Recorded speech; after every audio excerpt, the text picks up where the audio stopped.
এই পৃথিবীর কোলাহলে যেখানে প্রায় সবাই নিজেকে ঘিরেই গড়ে তোলে তাদের পৃথিবী, কিছু মানুষ এখনও নিঃশব্দে আলো ছড়িয়ে যায়। তারা নিজের সুখের চেয়ে অন্যের হাসিকে বেশি মূল্য দেয়।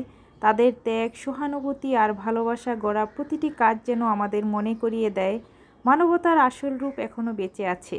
হ্যালো ভিউয়ার্স, আসসালামু আলাইকুম। আশা করি সবাই ভালো আছেন। আলহামদুলিল্লাহ, আমিও ভালো আছি। রাতে তেমন একটি ঘুম হয়নি। সব বাবিরা বসে একসঙ্গে অনেক গল্প করেছি। তো সকালে ফজরের আজান দেওয়ার সঙ্গে সঙ্গে আমার ঘুম ভেঙে গিয়েছে। আমি উঠে নামাজ পড়ে বারান্দাতে গিয়ে একটু বাহিরের ভিডিও ধারণ করার চেষ্টা করেছি। তখনও সূর্য ওঠেনি। যাই হোক, রেডি হয়ে আমি নিচে নামছি, দেখি কে কে উঠেছে। আজকে সকাল থেকে দুপুর পর্যন্ত কি করেছি সেই ভিডিওটাই আপনাদের সাথে শেয়ার করব। আশা করছি ভিডিওটা ভালো লাগবে। ভালো লাগলে অবশ্যই লাইক, কমেন্ট, শেয়ার দিয়ে আমার পাশে থাকবেন। আর যারা এই প্রথম আমার ভিডিওটা দেখছেন অবশ্যই পেজটা ফলো দিয়ে রাখবেন এরকম সুন্দর সুন্দর ভিডিও দেখার জন্য। তো নিচে নেমেই আসলে সূর্যের ঝলমলে আলো আমার চোখের উপরে পড়ছে, খুব ভালো লাগলো। শীতের সকাল, আর এখানে ভাবির গার্ডেনের সবুজ শাকসবজিগুলো দেখতে অসাধারণ সুন্দর লাগছে। তো সকালে ঘুম থেকে উঠে আসলে আমি কিচেনে চলে আসছি যে আজকে সকালের নাস্তা কি হবে। তো এখানে বড় হাঁড়িতে বাবুর্চি একদম সবজি খিচুড়ি রান্না করছে। আছে গরুর মাংস ভুনা করে রেখেছে, রাতেই গরুর মাংস রান্না করে রেখেছে, আর এইটা পোলার চাল দিয়ে সব ধরনের সবজি দিয়ে মজার একটা খিচুড়ি রান্না হবে। গ্রামের পরিবেশ, এরকম মজার আসলে আয়োজন আমি খুব বেশি মিস করছিলাম। আসলে আল্লাহ তাআলার কাছে অনেক বেশি শুকরিয়া আদায় করছি। গ্রামের এরকম ফিল পাওয়াটা আসলে অনেক ভাগ্যের ব্যাপার বর্তমানে। তো এখানে অনেকগুলো ইলিশ মাছ ভিজিয়েছে। যাই হোক, এগুলো দুপুরে রান্না করবে। আরও কিছু আছে, সেটাও শেয়ার করছি একটু পরেই।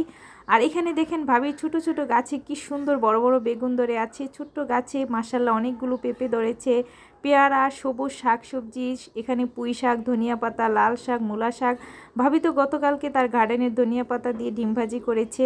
আর এগুলো দেখেন গতকালকের অনেকটা বিরিয়ানি রয়ে গিয়েছে। রাতে তো আমরা হাঁসের মাংস আর চালের রুটি খেয়েছিলাম। আর এখানে এসে ভাবির কিচেনে দেখছি ভাবি মজার চা তৈরি করছে, একদম দেশি গায়ের দুধ আর হলো সেমাই রান্না করছে। আসলে সকাল থেকে বিকেল পর্যন্ত ভাবি শুধু একদম খাওয়ার উপরে রাখছে। গতকালকেও আপনাদের সাথে ভিডিও শেয়ার করেছি, সেখানেও অনেক আয়োজন করেছি। আলহামদুলিল্লাহ, এত ভালোবাসা পাবো কখনো চিন্তাও করতে পারিনি। যাই হোক, ভালোবাসার কোনো কমতি রাখিনি ভাবি। তো এটাই আসলে উপরওয়ালার ইচ্ছা। যে জিনিসটা আমার জীবনে ছিল না সেই জিনিসটা আসলে আমি উপভোগ করতে পারছি। গ্রামের পরিবেশ কিংবা মাটির চুলায় রান্না সব কিছু উপভোগ করছি আলহামদুলিল্লাহ। এখানে বাবুর্চিদের রান্নার আসলে অন্যরকম একটা স্পেশালিটি থাকে। তারা আসলে খিচুড়ির মধ্যে সস দিচ্ছে, অনেকগুলো মশলা, ধনিয়া পাতা সব কিছু মিলিয়ে আসলে মজার একটা খিচুড়ি রান্না করছে। আর ভাবি প্রায় ঢাকার থেকে 4 জন মহিলা নিয়ে গিয়েছিল, তারা একদম কুটা বাছা সব কিছু করছে।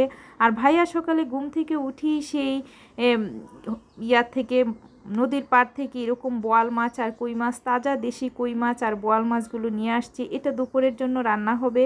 আর এটা কি মাছ কেউ বলতে পারলেন তো? এটা নাকি সাগর পোনা, রেয়ার এই মাছটা, অনেক দামি। তো এটাও ভাবি আমাকে পরিচয় করিয়ে দিচ্ছে, এই মাছটা আমি আগে কখনো দেখিনি। যাই হোক, এখানে মজার খিচুড়িটা রান্না হচ্ছে। আমরা সবাই মিলে রোদে বসে খিচুড়িটা খাবো, গ্রামের ফিল নিব। গ্রামের পরিবেশে রোদে বসে খাওয়ার মজাই অন্যরকম। যদিও এটা পুরোই গ্রাম, তারপরেও আমরা শহরের কিছু ছোঁয়াও আছে, গ্রামের কিছু ছোঁয়াও পাচ্ছি। এখানে গরুর মাংস আর সবজি খিচুড়ি, সাথে ভাবির গার্ডেনে ধনিয়া পাতা দিয়ে মজার ডিম ভাজি করেছে। জাল জাল খিচুড়ি খাওয়ার পরে ভাবি আবার খুব মজা করে ঘিয়ে বেজে তারপরে সেমাই রান্না করেছে, সেটাও অসাধারণ মজা হয়েছিল। তো সেমাই খেয়ে গরুর দুধ, চা, কোনো কিছু আসলে কমতি ছিল না। একটার পর একটা আসলে খাবার হচ্ছে, যেটা আপনারা নাকি বাবার বাড়িতে গেলে যে আদর, ভালোবাসা, আপ্যায়ন পান, সেম আমি মনে করছি যে মনে হয় যেন এটা বাবার বাড়ি কিংবা ভাইয়ের বাড়ি, এরকম করে আদর, আপ্যায়ন, সম্মান, ভালোবাসা দিচ্ছে। আসলে আলহামদুলিল্লাহ, এই মানুষগুলোর জন্য মন থেকে আমার দোয়া থাকলো। গতকালকে আসার সঙ্গে সঙ্গে আমাদের জন্য অনেক দই মিষ্টি এনেছিল। আজকেও আবার ভাইয়া সেই রসমালাই, দই, মিষ্টি নিয়ে আসছে। এটা আমরা দুপুরের পরে আবার খাবো। আর এখানে আমার এক বান্ধবী শারীরিকভাবে অনেকটি অসুস্থ হয়ে পড়েছিল, সে আসলে কিছুই খেতে পাচ্ছিল না, তার জন্য সাগুদানা রান্না করা হচ্ছে। সেই নিজেই রান্না করছে। তো তখন তার শরীরটা অনেকটি অসুস্থ ছিল। অবশেষে সব কিছু খাওয়ার পর এখন চলে আসছি চা খেতে। এটা তো বলি দেশি গরুর খাঁটি দুধ দিয়ে চা তৈরি করছে। চার কালারটা দেখেই বুঝতে পারছেন যে কত মজা হয়েছে চাটা। আমি তো 1 কাপ চা আমাকে যে দেয় তার জন্য আমি মন থেকে অটোমেটিকলি দোয়া চলে আসে।